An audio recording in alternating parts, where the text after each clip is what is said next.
하반기 물가가 확실히 잡힐 거라는 보장을 할 수가 없어요. 그러니까 스티키하게 물가가 잘 안 잡히는 현상이 이어지는데 국제 유가가 그걸 주도하는 역할이다. 이렇게 볼 수 있겠습니다.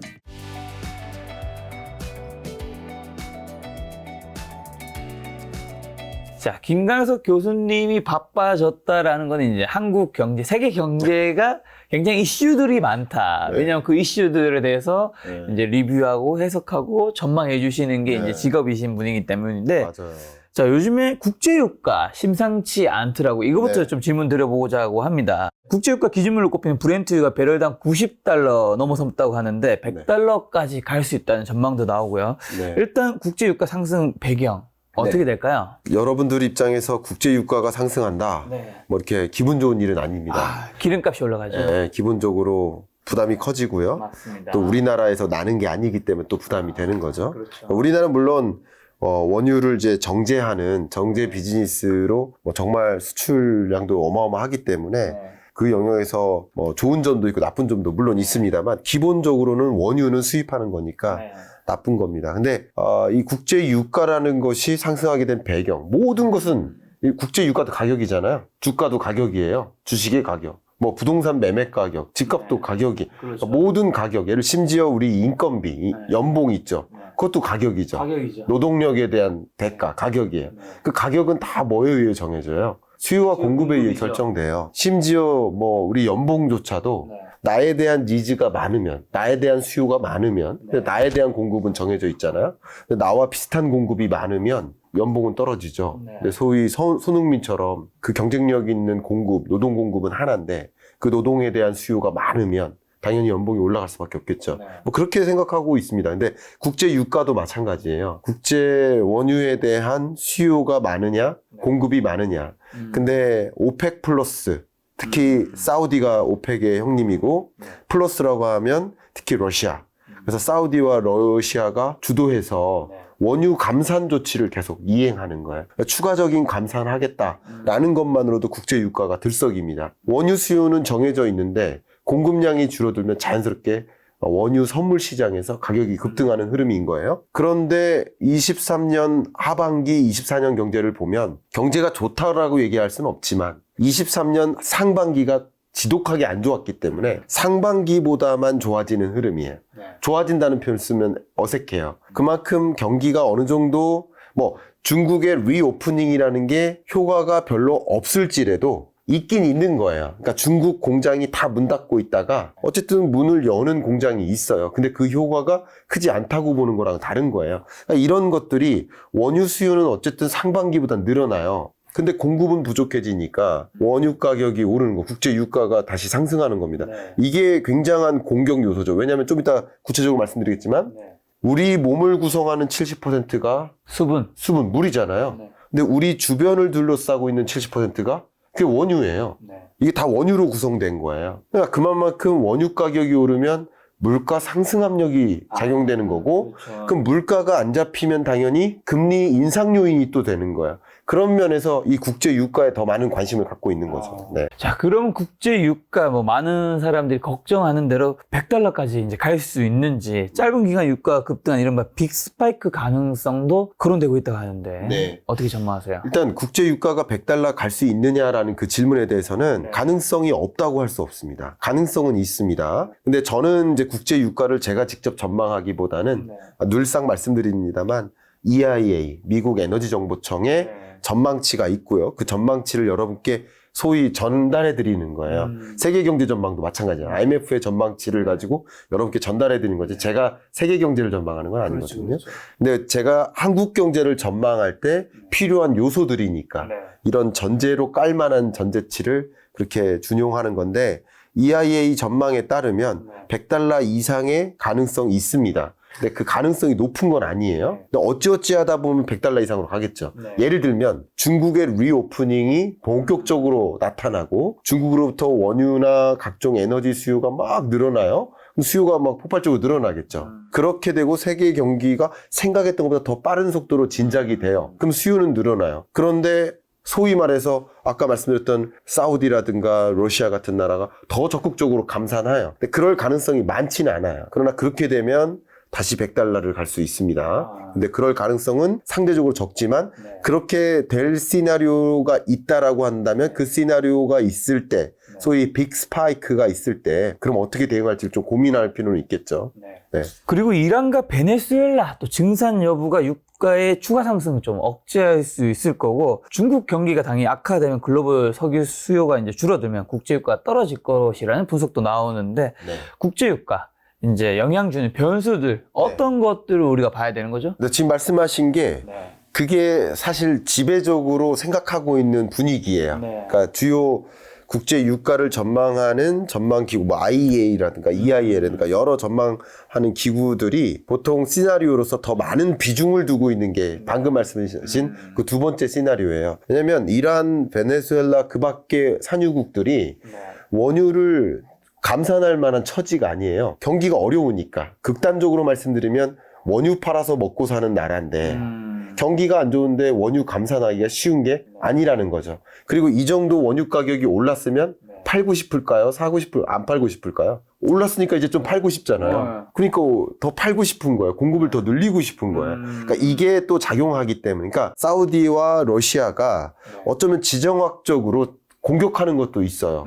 러시아 입장에서는 미국이 잘 됐으면 좋겠어요? 못 됐으면 좋겠어요? 못 됐으면 좋겠죠. 예, 당연히 갈등이 있는 나라니까. 그러니까 러시아 입장에서는 군사 지정학적으로 해석을 해봐도 국제 유가를 올려놔서 미국을 좀 불안하게 만들고 싶을 거예요. 그러니까 바이든이 재선 성공하지 못하게 만들려면 물가를 안 떨어뜨려야 돼요. 미국 물가를 계속 올려놔야 돼요. 그러니까 그런 관점에서 원유 감산 합의를 좀 이끌어가는 그런 대장 역할을 하고는 있는데, 거기 그 오펙 플러스 혹은 그 밖에 원유 생산국들이 다 그 말을 따르진 않거든요. 근데 이란이라든가 베네수엘라도 굉장한 산유국이기 때문에 이들이 공급을 더 늘려나간다. 그러면 소위 사우디와 러시아가 아무리 공급량의 막대한 비중을 차지하더라도 이게 큰 영향을 받을 수 없는 거예요. 이게 어떻게 보면 국제 유가가 최근 정점을 찍고 다시 좀 하향 안정화될 수 있는 그것을 표현해주는 배경이 되고요. 두 번째는 중국 경제가 심상치 않잖아요. 근데 중국뿐만 아니라 각종 제조 강국들이 심상치가 않아요. 대표적인 예가 독일이에요. 독일이 제조 강국이잖아요. 근데 독일이 제조 강국인데 올해 성장률 전망치가 마이너스 0.3%예요. 거의 경제 위기급이에요. 그런 국면이다 보니까 원유나 에너지나 원자재 수요가 좀 부진한 거예요. 그런 것들처럼 중국 경제가 지금 하방 압력을 계속 받고 있고, 특히 부동산 개발업체들의 도미노 디폴트 이후에 추가적인 하방 압력을 받고 있는 상황이다 보니까 중국이 생각보다 그 리오프닝이 빠르게 전개되지 못하고, 또 중국으로부터 원자재나 이런 원유나 이런 에너지 수요가 충분하지 못하다 보니까 이게 중국 경기가 부진하거나 주요국 경기가 부진하거나 생각보다 세계 경제의 회복세가 더디게 나타날 경우로 한다면 그만큼 원유 수요가 줄어드는 거거든요. 그러니까 원유 공급이 또 줄어드는 이란과 베네수엘라를 중심으로 원유 공급이 더 늘어나는 그런 현상이 맞물리면서 세계 경제가 제대로 살아나지 못하면 말 그대로 원유 수요가 충분하지 못하니까 잠깐 이렇게 90달러 정도 찍었다가 다시 좀 80달러를 향해 가는 그런 흐름으로 현재로서는 전망을 많이 하고 있는 거죠. 지금 말씀하신 거에서 추가 질문 두 가지만 좀 확인하면, 러시아가 바이든 재선을 뭐 그렇게 원하지 않는다는 코멘트를 해주셨는데, 그럼 러시아는 트럼프를 더 원하는 건가요? 그것을 원한다기보다는 뭐 트럼프를 원한다, 바이든을 원한다, 이게 중요한 게 아니라 미국이 안 되기를 바란다는 거죠. 그리고 어쨌든 지금 러시아 우크라이나 전쟁 이 자체가 바이든 정부 2022년에 나타난 거고, 그렇기 때문에 누가 좋다 나쁘다의 개념은 아닙니다. 근데 어쨌든 미국 경제가 좀 더 충격을 받길 원하고, 그러면 물가를 못 잡으면 금리 인상을 추가적으로 하거나 높은 고금리 기조를 계속 유지할 수밖에 없게 만드는 거죠. 그런 관점에서 조금 더 러시아나 중국은 지금 정치적으로 어떤 인물이 좋다, 어떤 인물은 나쁘다의 컨셉이 아니라 미국을 등지려는 거죠. 어차피 이게 탈세계화라고 하죠. 중국과 러시아가 하나의 우방국으로서 동맹국 권역을 형성하고 미국과 유럽과 뭐 한국, 일본도 그 동맹국을 형성하니까 이들 국가, 특히 미국과 같은 이런 국가에게 좀 더 안 좋은 현상을 유도하고자 하는 노력은 좀 있는 것이죠. 그리고 중국 경제 얘기해 주셔서 이제 부동산 1위 기업 뭐 파산 그 관련된 이슈 관련해서 어떤 분들은 이건 굉장한 이제 심각하다고 얘기하신 분도 있고 어떤 분은 아니다 실제로 까보면 거기가 차지하는 비중이 그 1위인 건 맞지만 되게 작을 수 있어서 거기보다 훨씬 더 큰 기업들이 있기 때문에 네. 이거는 사람들이 생각하는 것만큼의 물론 안 좋은 건 맞지만 그 정도 위기까지는 아닐 수 있다고 하시던데 유튜브 채널 보니까 이제 중국 이슈로 조회수 많이 이제 차지하고 계시던데. 네, 말씀드려보면 결과적으로 우리가 생각할 수 있는 시나리오는 두 가지입니다. 네. 그러니까 중국발 뭐 금융위기 올까 하는 게 첫 번째 시나리오잖아요. 그렇죠. 그리고 두 번째 시나리오는 뭐 그 정도까지는 아니다. 네. 중국 경기가 생각보다 더 어려워진다. 어려워지니까 뭐 그것이 세계 경제에 또 부정적으로 영향을 미친다. 그러니까 소위 말하는 장기 경기 침체, 경기 하방 압력. 이 두 가지 시나리오인 거예요. 금융위기급 뭔가에 뭐 폭탄이 터지는 듯한 뭐 그런 일이 벌어질까? 아니면 그냥 중국 경제가 원래부터 한 14% 성장률을 유지하다가 이렇게 쭉 꺼지는 하방 압력을 받는 그런 구조라고 한다면 그런 구조를 더 유도하는 걸까? 이것을 이제 시나리오를 그리면 돼요. 근데 지금으로서는 상당 부분 시진핑이 의도했던 부분이 있고요. 왜냐하면 공동부유라는 그 아젠다를 던지고 부동산 가격이 이렇게 폭등하면 양극화가 너무 심하게 벌어진다. 공산주의 사회주의 체제에 맞지 않는 방향인 거예요. 그렇기 때문에 공동부유를 주장하고 부동산 가격을 좀 떨어뜨림으로써 결과적으로 양극화를 좀 해소할 수 있다라고 시진핑은 주장한 거예요. 그렇게 정부가 정책을 그렇게 이행해 왔던 거예요. 부동산 규제를 강화함으로써. 그러다 보면 부동산 경기가 침체되니까 소위 우리나라에서처럼 미분양 주택이 막 쌓이면 건설업체들이 힘들어지잖아요. 그렇죠. 약간 그런 현상들이 나타나고 실제 몇몇 부실 기업들, 디폴트 상황에 놓이는 기업들이 생기는 거예요. 근데 그런 부분까지는 의도된 걸 거예요. 근데 의도된 게 아니라 의도를 넘어선 부분도 분명히 있겠죠. 네. 의도를 넘어선 부분은 예를 들면 이 정도까지 청년 실업이 나타날 줄 몰랐던 거. 중국이 소위 이 거대 대국 중국이 디플레이션 우려 상황에 놓이게 되는 거. 이런 것까지는 우려한 게 아니에요.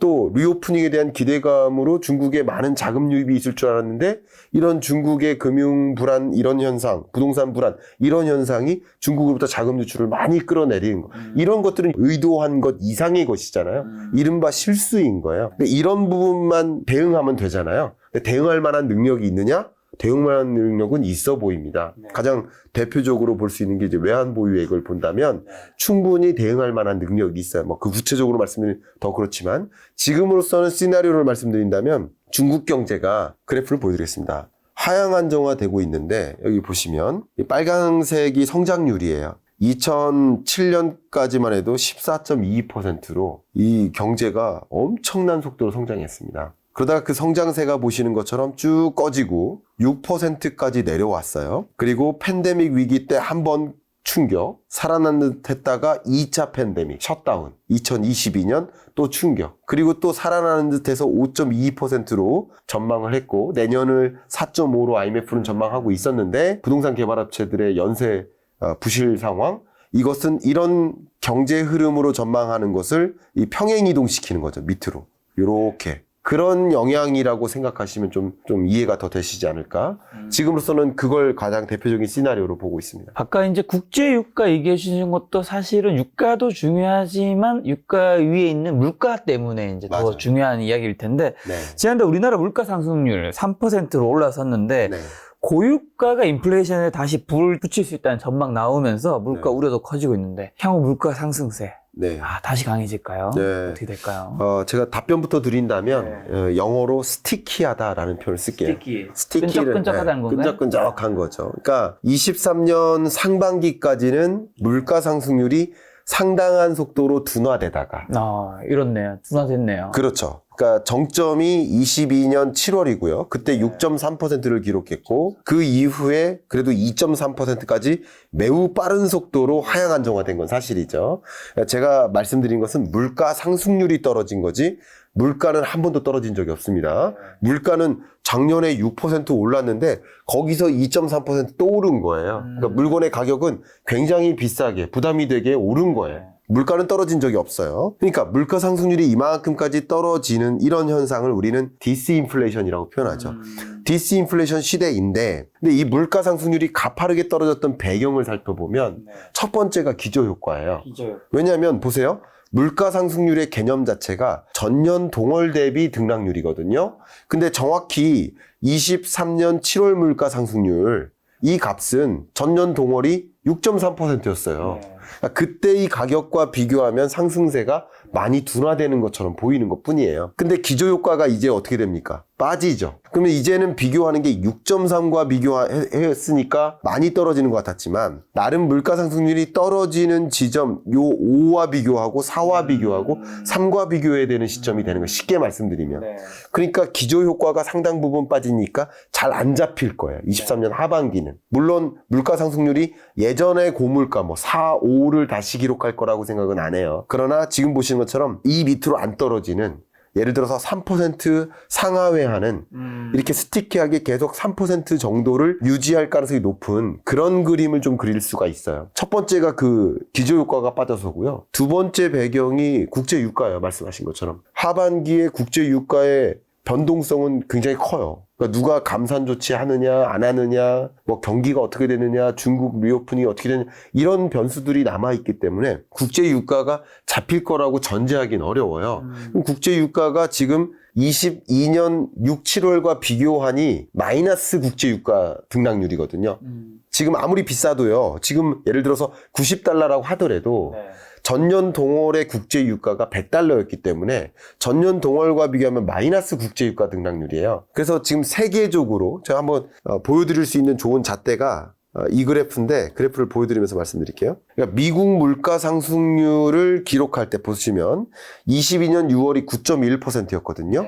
지금 쭉 하향 안정화되다가 지금은 대략 한 3%대를 기록합니다. 그런데 이 국제 유가, 특히 에너지 물가의 기여도가 이미 23년 3월부터 어떻게 됐어요? 마이너스 기여도예요. 마이너스 기여도의 느낌은 뭐냐면, 이게 인플레이션이라고 볼게요. 그러면 이걸 들어보세요. 두 손으로 들어보세요. 굉장히 강하게 들고 있어요.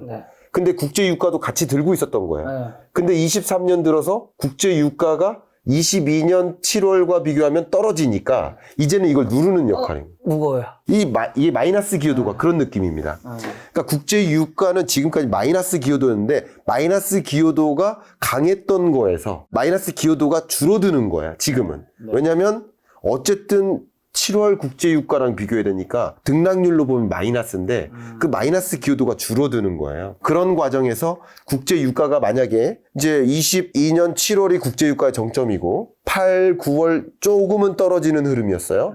근데 우리 지금의 23년의 국제유가는 그거보다 올라가다가 만약에 크로스 되면 이제 국제유가도 다시 올리는 역할을 하는 거지, 기여도가. 그렇게 생각을 해보면 역시 물가가 스티키하게 움직일 수 있겠구나, 이런 변수가 있고요. 세 번째 변수는요, 페이업, 파업이 이루어지고 있는데, 파업에 이렇게 막 이런 뭐 들고 플랜카드 같은. 네, 근데 이 플랜카드에 뭐라고 써있냐면 페이업이라고 써있어요. 페이업. 미국의 파업 현장에 페이업이라는, 이게 뭡니까? 임금 올려달라는 얘기잖아요. 그러면 임금 상승률이 잡혀야 물가가 잡히는 건데, 사실은. 그러니까 임금 상승률이, 왜냐면 근원 서비스 물가가 안 떨어지고 있거든요. 여기 한번 보세요. 그래프. 미국을 기준으로. 각 부문별 기여도를 보면 식료품 물가가 있고 에너지 물가가 있고 그 나머지 두 가지를 제외한 게 근원 물가잖아요. 근데 근원 물가 중에서 특히 근원 서비스 물가는 어때요? 잘 안 잡히고 있죠.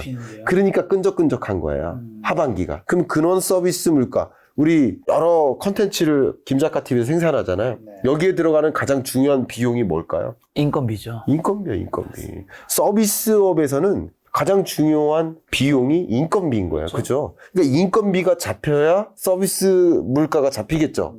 그러니까 파업이 이루어지면 인건비 인상분이 상승률이 잡혀야 물가가 잡히는 거라고 한다면 이게 좀 더디게 잡히겠죠. 파업이 강하게 이루어지면. 매우 강하게 이루어지고 있습니다. 그러니까 이런 것들이 변수이기 때문에 하반기 물가가 확실히 잡힐 거라는 보장을 할 수가 없어요. 그러니까 스티키하게 물가가 잘 안 잡히는 현상이 이어지는데 국제 유가가 그걸 주도하는 역할이다, 이렇게 볼 수 있겠습니다. 자, 그럼 기재부는 10월부터 안정 흐름 회복을 볼 거로 내다봤는데 국제유가 흐름이 불안정한 지금 좀 정부가 너무 낙관적으로 보는 게 아닌가라는 또 많은 사람들 의견도 있습니다. 우리가 경제를 바라볼 때 네. 항상 여러 가지 시나리오가 있잖아요. 제가 말씀드린 대로. 네. 중국 경제 뭐 정말 파탄 나듯이 쓰러질 수도 있고 그냥 지금처럼 하향 안정화되는, 예를 들면 우리도 뭐 새마을금고 사태 있었잖아요. 미국 같은 경우도 SVB 사태 있었잖아요. 그런 것이 경제 위기로, 금융 위기로 전개됐습니까? 아니죠. 아니죠. 근데 하방 압력 정도예요. 그렇죠, 그렇죠. 왜냐하면